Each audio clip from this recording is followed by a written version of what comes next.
What happens when the most ruthless female billionaire on Wall Street is forced to marry a broke single dad who buys groceries on layaway? She thought she was saving her empire. She had no idea she just married the man who secretly owns it. The twist will shock you, face screaming in fear. Chloe Sterling didn't build an empire by playing nice. At 32, she was the youngest female CEO in the Fortune 500. Ice cold, razor sharp, and feared in every boardroom from New York to Dubai. One signature from her could crush competitors overnight. But one phone call from her dying grandfather changed everything. Marry Nathaniel Cross, or I hand the company to your biggest enemy. Nathaniel Cross, a broke mechanic from Queens. A single father raising his 6-year-old daughter Lily in a leaking apartment. No money. No status. No future. To Chloe, this was worse than death. The ceremony lasted exactly 5 minutes in a cold courthouse. Chloe wore a white business suit. Nathaniel wore a cheap rented tux that didn't even fit properly. That same night, he and Lily moved into her $25 million penthouse overlooking Central Park. "These are your quarters," Chloe said coldly, pointing to the east wing. "Stay out of my way.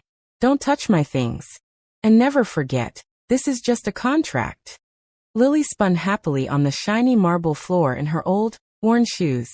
Nathaniel simply nodded, his green eyes calm. Almost too calm.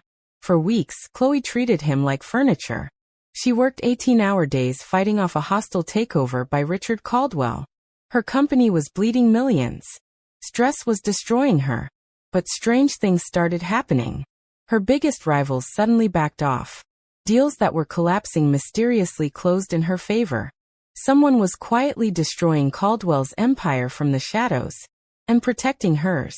One night, exhausted and broken, Chloe came home at 3 a.m. to find Nathaniel in the kitchen making tea. Lily was asleep on the couch with her stuffed rabbit. "You look like you're about to collapse," he said quietly, sliding a cup toward her. His voice was deep, steady, nothing like a simple mechanic. Chloe laughed bitterly. "What would you know about pressure? You fix cars for a living." Nathaniel just smiled faintly. A dangerous, knowing smile. The next day, everything exploded. Richard Caldwell stormed into her office with documents proving he had enough shares to take over Sterling Global. Chloe felt her world crumbling. Years of blood and sacrifice gone. Until the door opened. Nathaniel walked in, but he wasn't wearing his usual dirty jeans. He wore a perfectly tailored black suit that made him look like he owned the building. Behind him were lawyers carrying briefcases and a team of elite security. He placed a single document on the table. In one move, Nathaniel Cross revealed he owned 42% of the shares through hidden offshore entities. He had been the silent force behind Sterling Global's biggest successes for years. He wasn't a mechanic. He was the apex predator of global finance. The richest man alive who had chosen to disappear after the tragic death of his first wife. He lived simply to protect his daughter from the cruel world of billionaires, until duty called him back. Chloe stood frozen, her icy walls cracking for the first time. You knew everything?" she whispered.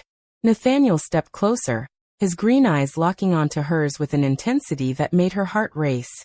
"I didn't marry you for the contract, Chloe.